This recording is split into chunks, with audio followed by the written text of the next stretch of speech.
Hoje é dia 25 de dezembro. Um dia mágico de Natal em uma região mágica. Estamos em Sélestat, localizado na planície da Alsácia, a cerca de 10 quilômetros a oeste do rio Reno, que faz fronteira entre a França e a Alemanha. Sélestat se desenvolveu como uma cidade livre, a partir do século XI. Com cerca de 20 mil habitantes, é uma cidade próspera, ativa e comercial. Ela é considerada como a capital europeia do humanismo. Declinou durante a Guerra dos 30 Anos, mas retomou a sua prosperidade no século XX, graças ao destaque de sua excepcional herança arquitetônica e cultural. A Alsácia é uma das regiões da Europa com mais castelos e cidades medievais fortificadas. Com paisagens e arquitetura que parecem terem saído diretamente de um conto de fadas, será difícil não nos apaixonarmos pela região da Alsácia. Palco de muita história ao longo dos séculos, a região oferece uma cultura única como museus, patrimônios históricos da humanidade pela Unesco, cidades medievais dignas de contos de fada, e uma ótima culinária, com vários restaurantes estrelados pelo Guia Michelin. A proximidade com a Alemanha é responsável por uma atmosfera completamente diferente da que vemos em outras regiões da França. Você perceberá isto pelos nomes das cidades, arquitetura em chaimel, culinária, roupas e até mesmo no sotaque. A propósito, se você não assistiu ao primeiro episódio, seja muito bem-vindo. Se você curte história, geografia, viagens e turismo, tenho certeza de que você vai gostar de acompanhar esta aventura que estamos compartilhando com você. Chegamos na Europa pelo Aeroporto Internacional de Frankfurt. No primeiro episódio da série, conhecemos o histórico e icônico castelo de Heidelberg na Alemanha. Logo depois, cruzamos a fronteira com a França para realizarmos um dos nossos sonhos esperados desta viagem, que era conhecer os mercados de Natal de Estrasburgo, a capital da região da Alsácia e também considerada como a capital de Noel. Se você não assistiu aos episódios anteriores, inscreva-se no nosso canal e acompanhe o nosso roteiro turístico. A cada novo dia da viagem, compartilharemos a nossa jornada com você. Acordamos cedo como de costume, tomamos o café da manhã e preparamos o carro para nossa próxima aventura. Como falamos no episódio anterior, escolhemos nos hospedar em Sélestat, por ser uma cidade com um comércio estruturado, várias opções de hospedagem, e mais em conta do que em suas vizinhas, com grande fluxo turístico. Além disso, se hospedar aqui, economiza tempo de deslocamento de carro entre as comunas históricas da Rota do Vinho, que queremos conhecer. Inaugurada em 1953, e situada na fronteira com a Alemanha, a Rota dos Vinhos alsaciana é a mais antiga e colorida da França. Os vilarejos que pontilham a Rota dos Vinhos são muito charmosos. As ruelas de paralelepípedo são preenchidas por casinhas coloridas em estilo enxaimel, fontes, lojas de souvenirs e pracinhas floridas.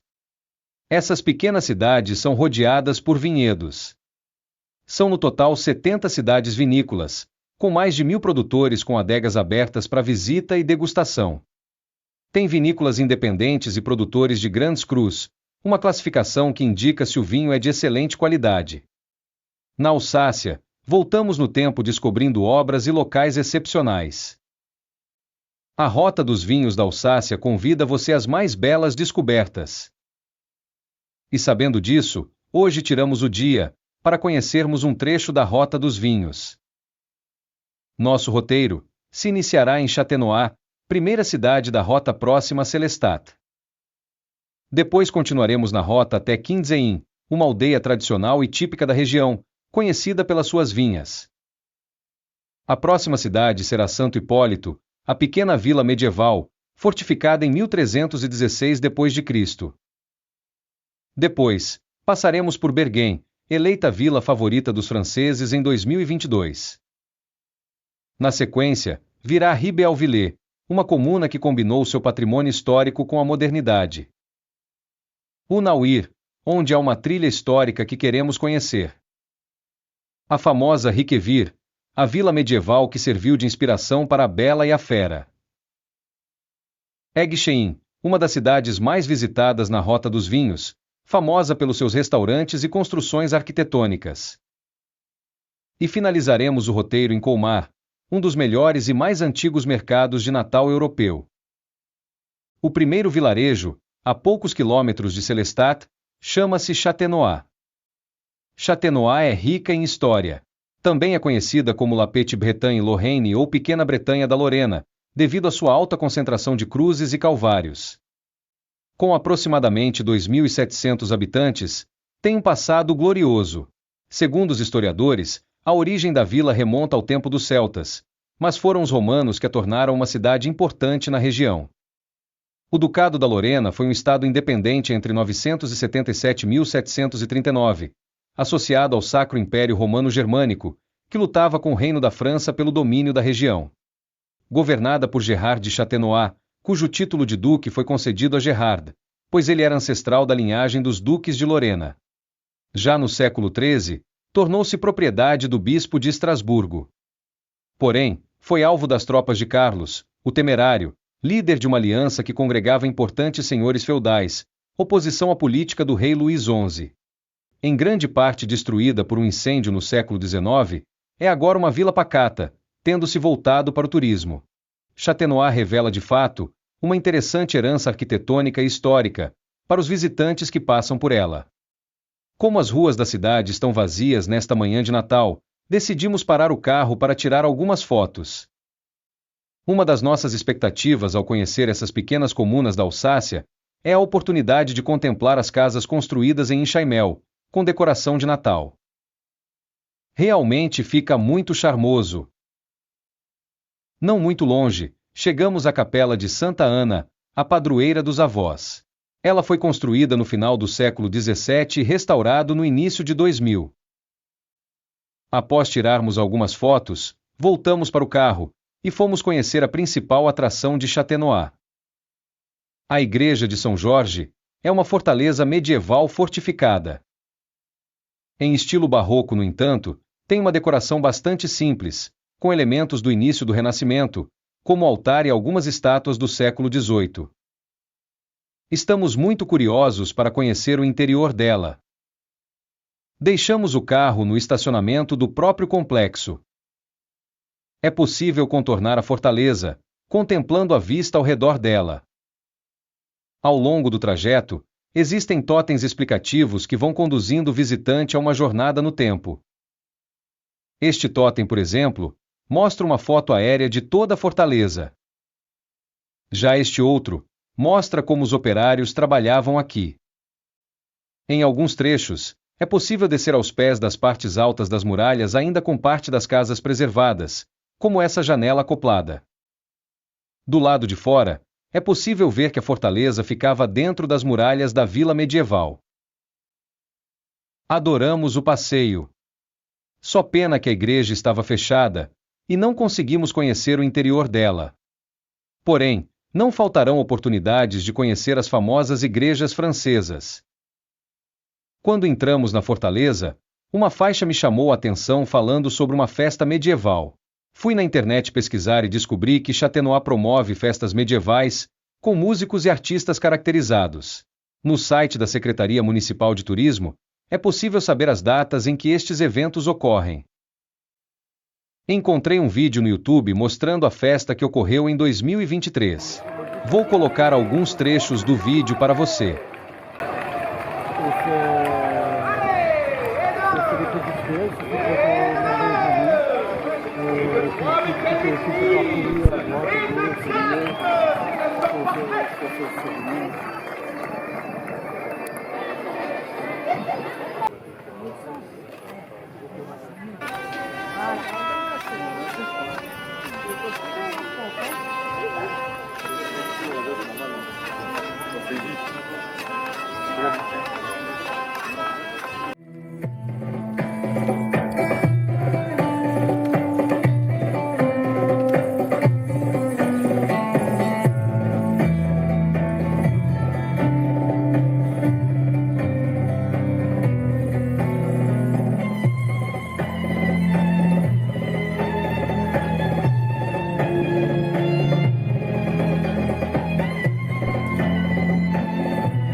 surtout lui à Rochefort. Et après, je comprends pas comment ils font sur le piment, le joint, comment ils le font. Pour l'épicer. Ouais.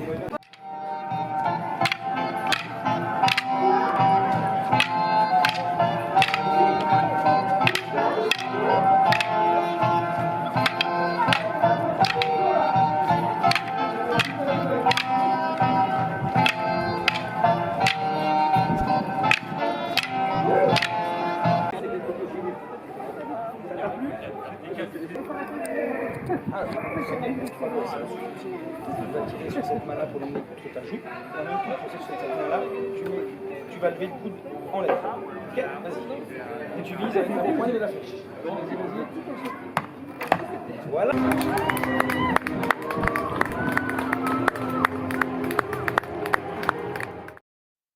Para finalizar, vale a pena falarmos sobre uma arte culinária de Châtenois.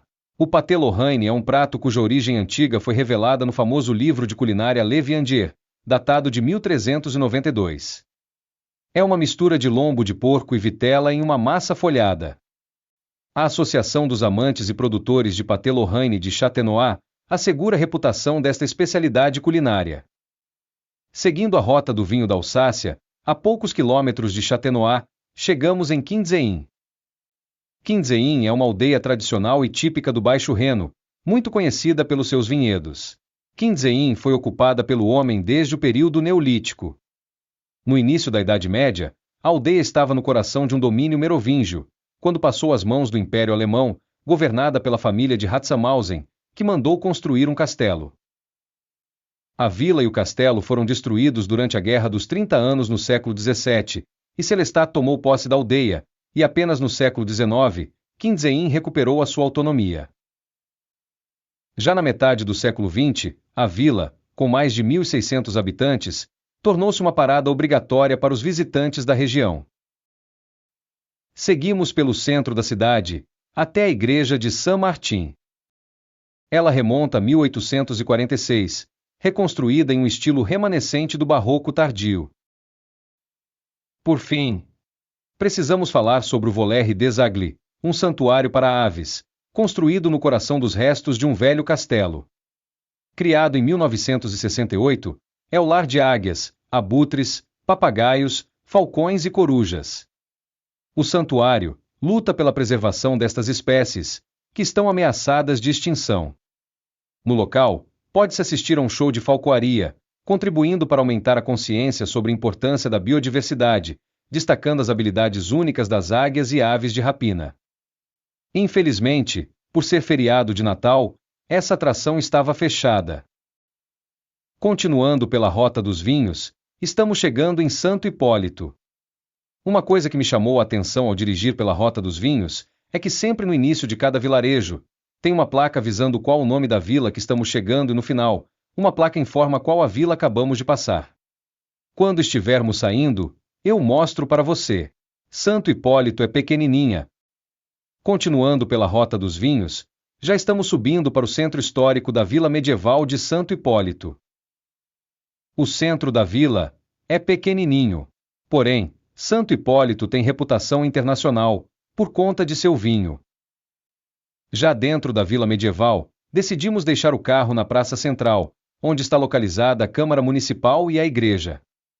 Começamos a caminhar por Santo Hipólito. A viela está vazia nesta manhã de Natal. A vantagem é que conseguiremos circular pelas principais atrações para tirar fotos, com poucos intrusos passando o tempo todo na frente da câmera. O lugarejo foi citado pela primeira vez em 748, sob o nome de Andaldo Villari, a Vila de Andaldo, um franco-germânico que se estabeleceu aqui. Posteriormente, foi doada pelo imperador Carlos Magno para seu capelão Fulrad, que supostamente nasceu aqui em Santo Hipólito. Estamos entrando agora em uma trilha chamada de Tour du Village. Ela pode ser toda percorrida a pé. De um lado, vamos passando pelos parreirais, enquanto observamos as muralhas do nosso lado direito. Elas foram construídas em 1316, e depois reforçadas várias vezes ao longo do tempo. Ainda formam um círculo estreito em torno de praticamente toda a vila. Inicialmente, a cidade era cercada por um fosso, mas foi modificada no final do século XV, com a inclusão de 2 portões para permitir a entrada na cidade. As casas foram construídas ao longo de todo o seu percurso. É muito interessante percorrer a trilha, pois podemos imaginar como o inimigo visualizava a fortaleza e como os aldeões podiam se defender de dentro de suas casas. Dentro das muralhas, belas casas renascentistas do século XVI ou barrocas do século XVIII conduzem à praça dupla da Câmara Municipal e da Igreja, onde se pode ver uma fonte, datada de 1555, que adorna esta praça. Como dissemos anteriormente, Santo Hipólito é uma aldeia famosa por seu vinho. De acordo com a história, os duques de Lorena importaram uma variedade de uva de Borgonha, chamada Pinot Noir. O cultivo dessa uva resultou na elaboração do Rouge de Santo Hipólito, um vinho tinto renomado há séculos.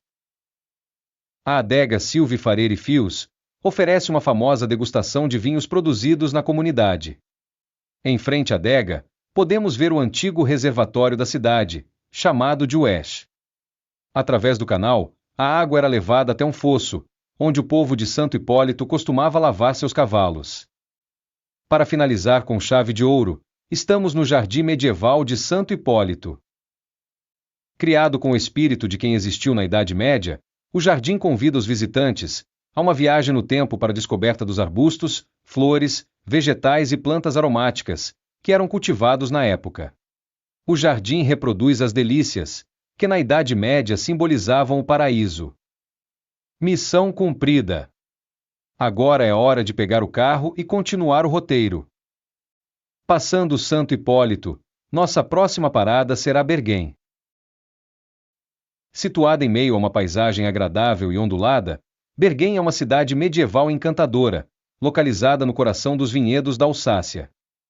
É uma das raras cidades que preservou quase que completamente as muralhas medievais, construídas em 1311. A origem de Berguém permanece incerta, mas a descoberta de um mosaico romano atesta a presença romana na região. Na Idade Média, sob o senhorio de Ribeaupierre, os senhores de Ribeauvillé, Berguém se expandiu rapidamente, trazendo uma importância relevante dentro da região. Já estou vendo a torre de entrada do centro histórico de Berguém. Eu nunca entrei com o carro dentro de uma fortaleza medieval. Estou tão empolgado que parei rapidinho o carro só para tirar essa foto, para depois poder explicar como nós entramos de carro dentro de uma fortaleza medieval. Cruzamos o portão e estamos trafegando pela rua principal. A mudança de cenário dentro das muralhas é impressionante. Ao cruzar o portão, nos sentimos como se tivéssemos passado por um túnel do tempo, que nos levou a séculos pregressos de história. As ruas de paralelepípedo e as calçadas com as árvores no inverno combinam perfeitamente com a vila medieval. É realmente uma visão que será difícil ser apagada da memória. Essa sensação é a que faz valer todo o esforço de planejar uma viagem. Embora linda, Berguém também tem seu lado obscuro. Entre 1582 e 1683, dentro do período da Inquisição, Berguém foi palco de muitos julgamentos de bruxas, que culminou no envio de 43 mulheres para a fogueira. Todas foram condenadas após um rápido julgamento e queimadas vivas. Estávamos a caminho de Ribeauvillé, quando avistamos a igreja da Bem-aventurada Virgem Maria e decidimos parar para conhecê-la. Além da igreja e da Casa das Bruxas, no complexo também tem a Biblioteca Municipal de Berguém. Abrigando um excelente acervo com imagens, gravuras e vídeos, o museu narra a trajetória destas mulheres e os registros desta época sombria, nos convidando a conhecer o passado para compreender melhor o presente e evitar que esse tipo de intolerância ocorra novamente no futuro. Infelizmente, por ser manhã do dia de Natal, tanto a igreja como o museu estavam fechados. Como minha filha é apaixonada por literatura, pediu para minha esposa tirar uma foto dela em frente à biblioteca. Enquanto ela se preparava para a foto, um memorial do outro lado da rua principal me chamou a atenção e decidi atravessar a rua para ver o que era. Era um memorial dedicado aos soldados da região que perderam suas vidas durante a Segunda Guerra Mundial.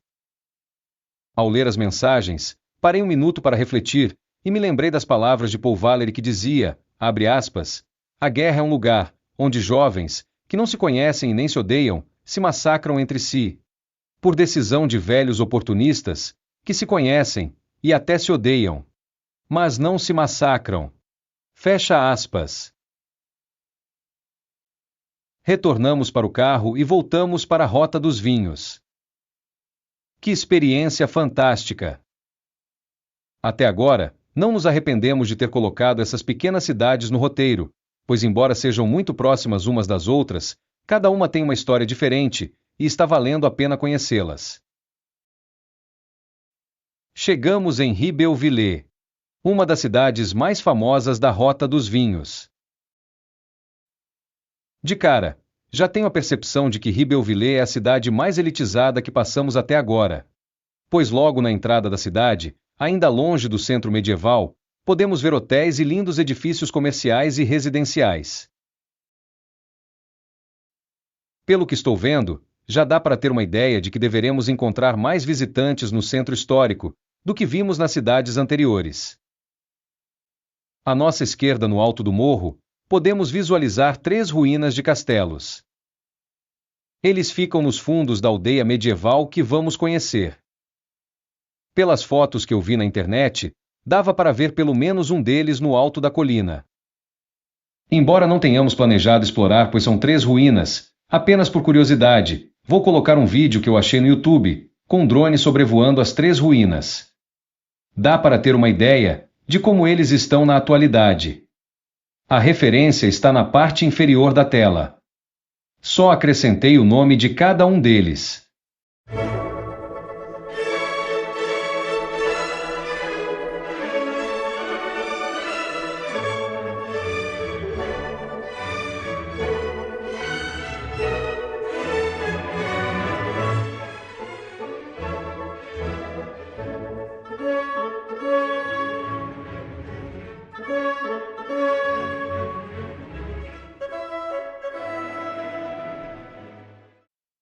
A vila medieval já está à nossa esquerda. Vamos contornar essa rotatória para deixar o carro no estacionamento, que fica bem no centro dela. O vilarejo tem muitas construções que são classificadas como monumento histórico, como os castelos, a igreja de Santo Gregório e o antigo hospital da cidade. Para chegar na entrada da vila, bastará cruzar a avenida. A entrada da vila medieval já nos deixou maravilhados. Do lado esquerdo, há um tótem com essa imagem, que já faz você entrar no clima medieval de Ribeauvillé. Entrar na vila medieval é uma sensação indescritível. A cada passo, nos sentimos como que sendo transportados para uma outra época. Para o nosso deleite, as casas são muito bonitas, e as fachadas são decoradas com extremo bom gosto. São tantos detalhes, caprichosamente espalhados pelas ruelas, que dá vontade de tirar foto de tudo. Veja, por exemplo, a riqueza de detalhes de itens decorativos que estão espalhados por esta praça. Ou o capricho e bom gosto desta carroça no canto da rua principal. Você realmente sente a atmosfera do lugar. Tudo muito limpo e organizado.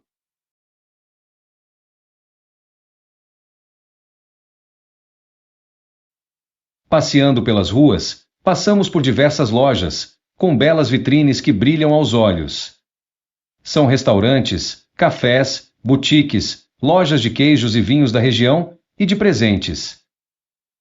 O relógio aponta para 10h30. A cidade ainda parece sonolenta na manhã deste dia de Natal, mas pouco a pouco o comércio foi abrindo. Parei em frente desta loja de presentes. Ainda bem que estava fechada. Meu cartão de crédito agradeceu. Ribeauvillé sempre foi uma cidade importante na região, como evidenciada por muitas crônicas históricas. Antiga cidade fortificada, passou de mão em mão, da Lorena ao Império Alemão ou Austríaco, antes de se juntar ao território da França. Adoramos passear pelo centro histórico de Ribeauvillé. Modéstia à parte, a minha foto da rua principal com o castelo no fundo ficou melhor do que a foto que vi na internet. Voltamos para o estacionamento, pegamos o carro, e estamos nos dirigindo para a próxima cidade do nosso roteiro.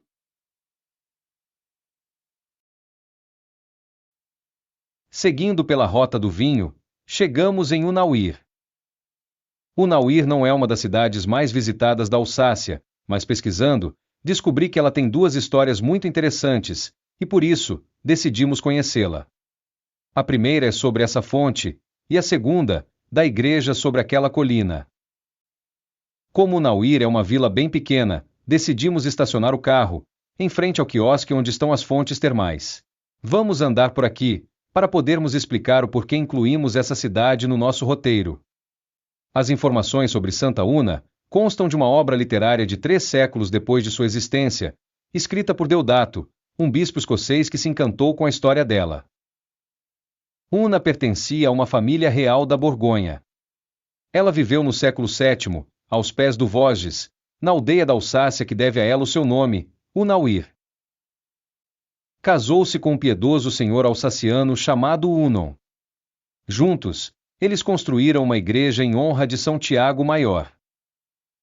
É muito provável que os senhores de Unauir estivessem estáveis nas terras, que havia pertencido a uma colônia romana, e nas quais havia um pequeno estabelecimento termal. Isso permitiu a Unon e Una cuidar dos doentes e dos pobres que tinham se refugiado nas ruínas dos antigos banhos. Una deu à luz a um filho, porém a história quase não fala sobre ele. Como seu único filho ingressou em um convento, ela transferiu toda a sua ternura para os pobres e doentes, dedicando-se a provê-los de alimentos, vestimentas, inclusive lavando suas roupas de cama, na fonte próxima ao castelo. Muito tempo após sua morte, as pessoas mostravam a fonte onde ela lavava as roupas dos pobres, o que lhe valeu o sobrenome de Santa Lavadeira. Dizem que seu castelo frequentemente estava repleto de uma multidão de pobres, que vinham lhe expor suas dificuldades. Una os recebia sempre com uma extrema boa vontade que a todos tocava, procurando consolá-los, melhorar a sua situação e contribuindo de todas as maneiras que lhe fosse possível. A confiança que o povo punha nela ia a tal ponto que muitas vezes a colocavam como árbitro de contendas, e que se submetiam às suas decisões sem questionar. Una ficou viúva, e faleceu em 679. Em 1520, a pedido do conde de Urique, cujas ruínas do castelo eu mostrei quando estávamos chegando em Ribeauvillé, o Papa Leão X canonizou Una, tornando-a como a Santa Una. A festa da Santa Una ocorre no dia 25 de abril, exatamente a data em que ela foi canonizada. A nossa segunda atração em Unauir é a igreja fortificada de Santo Jaque. Ela foi construída entre os séculos XV e XVI. A fortaleza é dividida em 2 patamares, cada um com uma muralha de proteção. Inicialmente, vamos andar pela lateral externa da fortaleza. Estamos andando na lateral da muralha, para se ter uma ideia da vista que se tem do vale e da cidade de Unair. Além de conhecer a fonte de Santa Una, esse foi especificamente o segundo motivo pelo qual incluímos Unauir em nosso roteiro. Queríamos conhecer a igreja fortificada, que serviu de refúgio para a população, pois se ela fosse atacada, a população podia se refugiar lá dentro, já que a aldeia de Unauir nunca teve muralhas para protegê-la de invasores. Vamos agora dar uma volta na parte superior, onde fica a igreja. Ela é toda rodeada pelo seu cemitério murado, que permanece intacto e oferece um cenário medieval perfeito aos visitantes. O lado externo da igreja é todo rodeado por lápides extremamente antigas. É possível dar a volta completa ao redor dela. Estamos fazendo isso agora, o que aumenta ainda mais a sensação de estar dentro de uma fortaleza medieval. Neste ponto, estamos nos fundos da igreja. Veja como o espaço entre as paredes dela e a muralha estão quase que coladas. Já neste corredor, terminamos de dar a volta completa. Olhando algumas lápides, ficamos impressionados com as datas em que elas foram construídas. Entramos na igreja. Aqui dentro, vimos lindos vitrais nos fundos do altar. Eles homenageiam Santa Una, a nobre que se dedicou a ajudar os pobres, principalmente refugiados que vinham de outras regiões da Europa medieval. Em uma sala na lateral da igreja, existe uma maquete da fortificação, e também tem maquetes que ilustram a evolução arquitetônica, desde o ano 800 depois de Cristo. Particularmente, achei excepcional, pois visualmente é fácil entender a evolução ao longo do tempo. E para finalizar, vamos entrar na primeira fileira de muralhas, que também cerca a igreja, mas neste nível há somente lápides do cemitério. A vista é realmente muito bonita. Sentamos sob a muralha nos fundos da igreja e ficamos contemplando o cenário, aquecidos pelo sol. Como esta manhã está fria, mas ensolarada, andar pelas ruelas é muito agradável. Andando pela vila medieval, nos sentimos como se estivéssemos vivendo o passado de Unair. O patrimônio paisagístico e arquitetônico faz de Unair uma das aldeias mais bonitas da França. Vale a pena realmente conhecê-la. Saímos satisfeitos de Unair.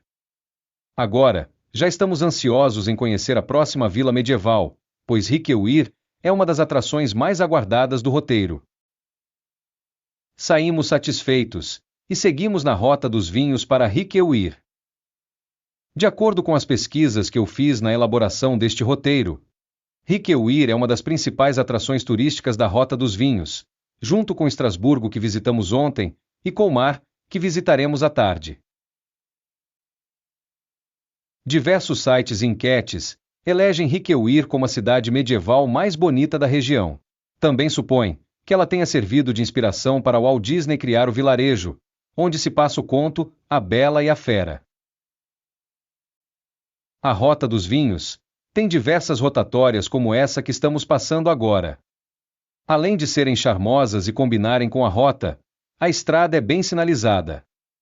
Aliás, estamos usando o GPS por capricho, pois somente seguindo as placas é possível chegar em qualquer povoado sem dificuldades.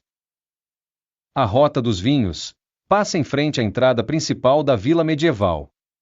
Sabemos disso, pois já estamos avistando o antigo Hotel de Ville, onde atualmente é a prefeitura de Hiqueuir. Existem outras entradas pelas laterais e pelos fundos da viela medieval. Já vimos um estacionamento à nossa esquerda e decidimos estacionar o carro aqui. Cruzamos a avenida e entramos na vila medieval. Já percebemos um fluxo de turistas bem maior do que nas vilas anteriores. Além de Hiqueuir ser mais famosa, também estamos no horário de almoço, e o mercado de Natal e algumas lojas estão funcionando. Hiqueuir é um vilarejo super tranquilo durante a semana, mas que recebe muitos visitantes aos finais de semana, especialmente durante a época natalina. Hiqueuir é um museu ao ar livre, pois conseguiu preservar o seu caráter autêntico, por detrás das ruas estreitas e espremidas dentro das muralhas da cidade. Passeando pela vila, podemos sentir a atmosfera única, que combina a magia do Natal com as tradições alsacianas. Ao longo dos séculos, Hiqueuir prosperou, especialmente no século XVI, devido ao cultivo de uvas e ao comércio de seu vinho, de grande renome em toda a Europa. O centro histórico dá sinais dessa riqueza, com tecido urbano muito denso. As casas construídas entre os séculos XV e XVIII constituem um patrimônio arquitetônico excepcionalmente rico. Daí vem o seu apelido de a joia das vinhas da Alsácia. Hiqueuir mostra sua expressão mais completa, ao oferecer todas as declinações possíveis de enxaimel esculpido, com janelas oriel, pátios interiores embelezados por antigos poços e fontes, construídas muito próximas umas das outras e protegidas pelas muralhas do século XIII, cuja composição representa um conjunto arquitetônico excepcional. Hiqueuir se resume basicamente a uma rua íngreme que sobe uma colina de vinhedos, toda de paralelepípedo, cercada por restaurantes, lojas de presentes, hotéis, cafés e boutiques. Porém, as atrações não se resumem à rua principal. As pequenas ruas perpendiculares são cheias de lindas casinhas classificadas como monumento histórico da França. Com diversas decorações, valem a pena tirar uma foto, perpetuando assim as nossas lembranças dos ricos detalhes de Hiqueuir. Ao voltarmos para a rua principal, nos deparamos com essa casa. É uma surpresa atrás da outra.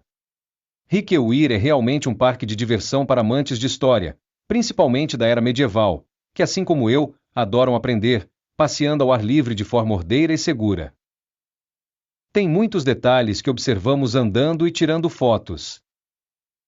Decidi ficar um pouco mais de tempo aqui, para gravar um walking tour como recordação.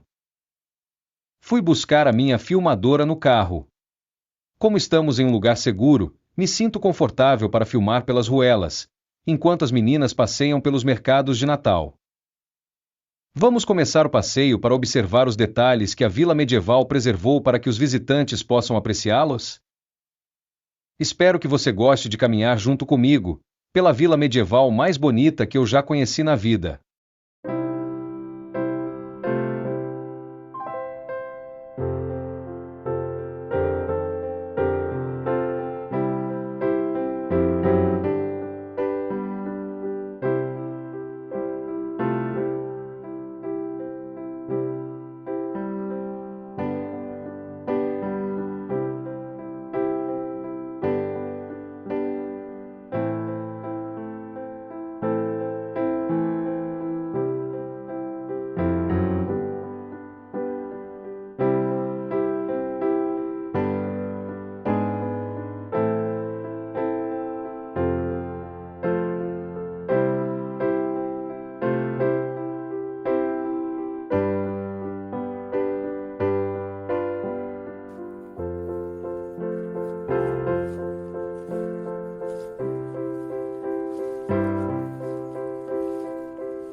ainda não, Elche ainda não mete os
De carro, a distância entre Hiqueuir e Colmar é de pouco mais que 7 quilômetros, que deveremos fazer em 15 minutos.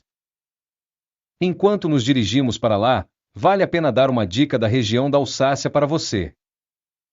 A Agência Oficial de Turismo de Colmar disponibiliza em seu site um arquivo em PDF que pode ser baixado, para ajudar os visitantes a se deslocarem dentro do centro histórico de forma assertiva. Além de mostrar todos os edifícios históricos, também dá dicas de lojas, restaurantes e monumentos espalhados pelo centro. Vou deixar na tela o endereço do website. É uma excelente iniciativa, pois facilita bastante, principalmente em um feriado, que deve estar cheio de visitantes. Confesso que fiquei impressionado com o suporte que um visitante tem das agências de turismo das comunidades da Alsácia. Cada vilarejo tem o seu próprio livreto com as principais informações da cidade. Além disso, a agência de turismo da região da Alsácia, que engloba todas as comunidades, facilita ainda mais a vida dos visitantes, pois o site também disponibiliza informações da região. Conseguimos fazer o nosso roteiro incluindo várias cidades em um único dia, graças a essas informações. Diferentemente das comunas que passamos até agora, Colmar é uma cidade com 70 mil habitantes. Embora ainda seja considerada uma cidade pequena, nos parâmetros de um brasileiro, o centro histórico onde ocorrem os mercados de Natal é grande. Estamos circulando ao redor do centro histórico, buscando um lugar para estacionar. Como hoje é feriado de Natal, o estacionamento nas ruas é liberado, mas considerando a data, percebemos que tem bastante gente que teve a mesma ideia que nós tivemos. Visitar Colmar, uma das capitais mundiais dos mercados de Natal da Europa, no dia de Natal. Estacionamos o carro a apenas uma quadra de uma das entradas para o centro histórico. Andamos uns 50 metros até a Praça do Museu de Unterlinden, que abriga uma extensa coleção de artes, que vão desde antes de 1300 até a década de 90. As árvores da praça chamaram a nossa atenção, pois ficam lindas no início de inverno. E como em todos os lugares que fomos na Alsácia, a limpeza e a conservação das vias públicas e das praças é impecável. Impossível não tirar uma foto. Bem ao lado do Museu de Unterlinden, fica o Teatro Municipal de Colmar. Estava fechado pelo feriado de Natal, mas vou colocar aqui algumas imagens que peguei no site oficial, pois o interior do teatro é muito bonito. O Teatro Municipal de Colmar acolhe mais de 100 espetáculos por ano, reunindo cerca de 35 mil espectadores. A programação é bem eclética e dividida em diferentes grupos de shows como comédias, dramas e música. Entramos no centro histórico, pela lateral do museu, e já começamos a ver os mercados de Natal. Nem acredito que finalmente estamos aqui. Melhor do que isso, é saber que teremos tempo suficiente para conhecer todas as atrações e decorações que Colmar oferece aos visitantes. Enquanto vamos conhecendo o centro histórico, vou fazer um resumo da história de Colmar para você. Não é pura coincidência que Colmar se pareça mais germânica do que francesa em sua arquitetura. Mencionada pela primeira vez em 884, ganhou crédito como cidade em 1226 sob o Sacro Império Romano. Tornou-se parte da aliança conhecida como Liga das Cidades de Deápole, um grupo de 10 cidades da Alsácia que mantiveram os seus direitos, embora permanecessem membros do Sacro Império Romano. Os costumes, língua e tradições da Alsácia nesta época eram predominantemente alemães. Em 1673, o rei Luís XIV conquistou a Alsácia e logo depois, Colmar passou a fazer parte do Reino da França. Apesar disso, as pessoas ainda podiam manter a língua alemã. A Guerra Franco-Prussiana de 1871 terminou em derrota para os franceses, e o Tratado de Frankfurt viu a França ceder o controle da Alsácia e Colmar aos alemães. Da mesma forma como ocorreu com outras cidades da região, Colmar também teve em sua história as influências francesas e alemãs. Nos séculos XV e XVI, a cidade vivia a sua época de ouro, quando encontrou riqueza graças aos seus comerciantes, à agricultura e sobretudo à produção de vinho. Edifícios soberbos e outras residências suntuosas foram construídos. Em 1698, Colmar tornou-se a capital judicial da província da Alsácia com o estabelecimento do Conselho Soberano da Alsácia. O Palácio do Conselho foi concluído em 1771 e hoje alberga o Tribunal de Primeira Instância. Voltaire, que permaneceu em Colmar durante 13 meses entre 1753 e 1754, descreveu a cidade como uma cidade meio alemã e meio francesa e totalmente iroquesa. A Primeira Guerra Mundial foi um momento difícil para a Alsácia, pois muitos que se identificaram como franceses foram forçados a lutar contra os seus supostos compatriotas. Os soldados que retornaram após a guerra tentaram criar um governo independente da Alsácia-Lorena. Durou apenas 2 semanas, enquanto soldados franceses atacavam um novo território e estabeleciam o controle francês. A Segunda Guerra Mundial viu os jovens da Alsácia novamente confrontados com os aliados, muitos dos quais foram recrutados contra sua vontade. Infelizmente, a maioria morreu lutando na frente oriental. O dia 2 de fevereiro de 1945 é uma data-chave na história da cidade, a mais importante do século XX. Para o povo de Colmar, essa data marca o fim da Segunda Guerra Mundial com a Batalha do Colmar Pocket, a última em solo francês e que sofreu pesadas perdas. Não é surpresa que Colmar atravesse as fronteiras.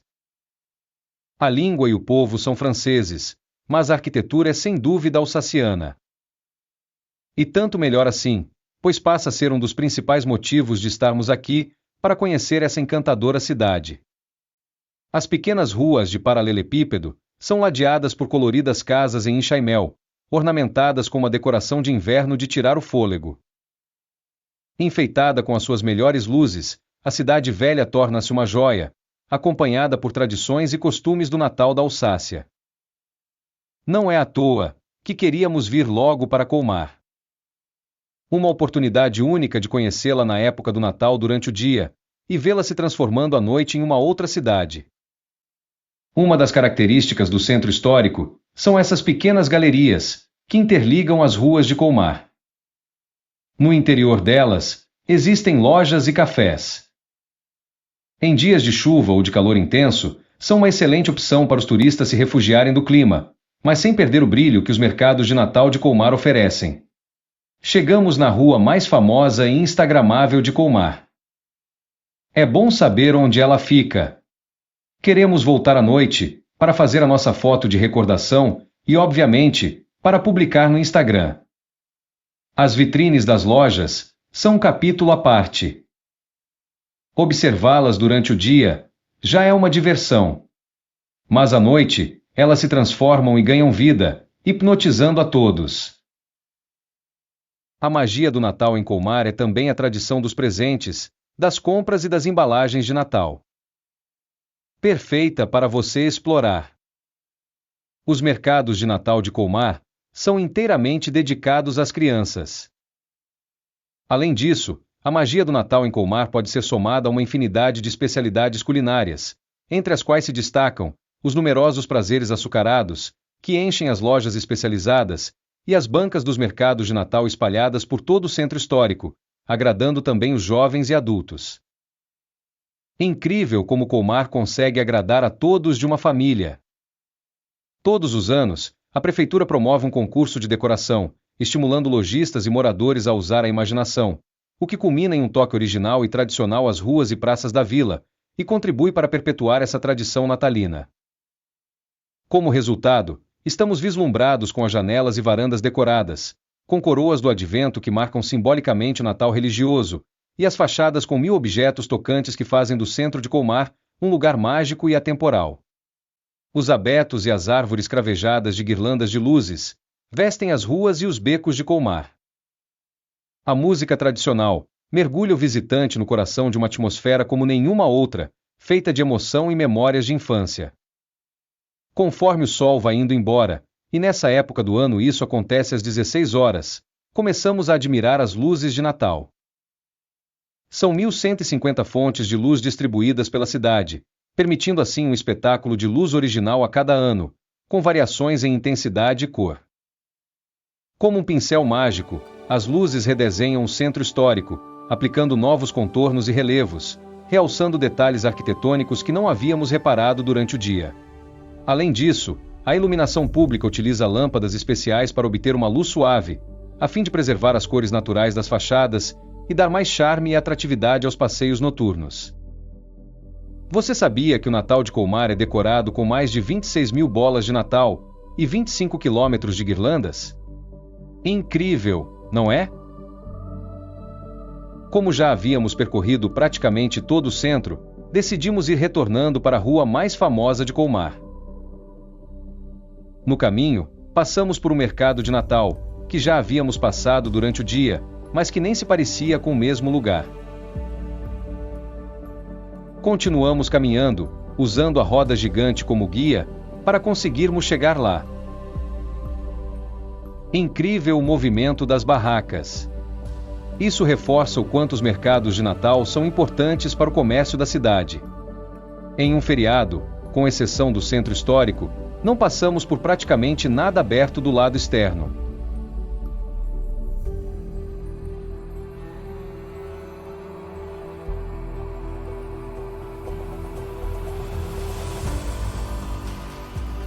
Finalmente, chegamos no ponto instagramável.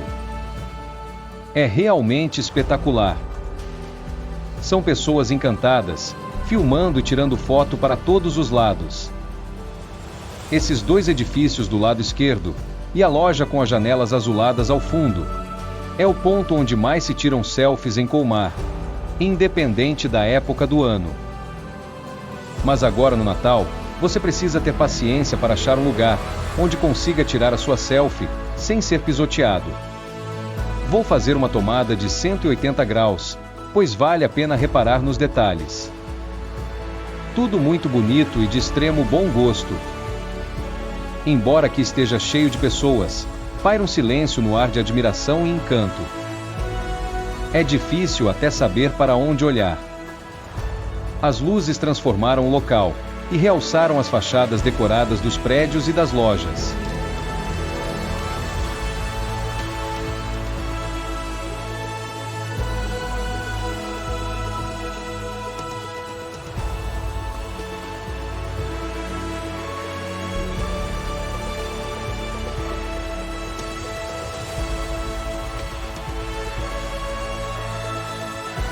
Chegamos, enfim, à Catedral de Colmar. Não a tínhamos visto durante o dia, mas à noite, ela nos deixou impressionados. Creio que a atmosfera do local encheu os nossos corações de alegria, e agradecemos a Deus pela oportunidade de vivenciar essa experiência única. Após nos recompor da emoção, decidimos que já era hora de ir, e caminhamos lentamente até o carro, admirando a cada passo o resplendor ao nosso redor. Retornamos para Sélestat. Embora cansados da maratona do dia, como as estradas são excelentes, sem pressa, fizemos um regresso seguro. Como hoje é feriado, o comércio está fechado em Sélestat e não vamos sair para jantar. Comeremos o que tiver disponível no hotel, e vamos dormir maravilhados pelo dia, e ao mesmo tempo, já ansiosos pelo dia seguinte. Ainda bem que eu trouxe o meu notebook para descarregar as fotos, pois os nossos celulares já estão praticamente sem memória, de tanta foto que nós tiramos durante o dia todo. Espero que você tenha gostado do roteiro do nosso terceiro dia na Europa. Tentei fazer um resumo do nosso dia, com todo carinho para compartilhar com você. Amanhã teremos novidades. Além de conhecermos outra linda cidade francesa, cruzaremos as fronteiras da França rumo a um país ainda pouco conhecido pelos brasileiros. Inscreva-se no canal e ative o sininho para receber as notificações, pois assim que finalizarmos o vídeo do 4º episódio, você será notificado e poderá continuar acompanhando a nossa primeira viagem em família para a Europa. Até amanhã. Tchau!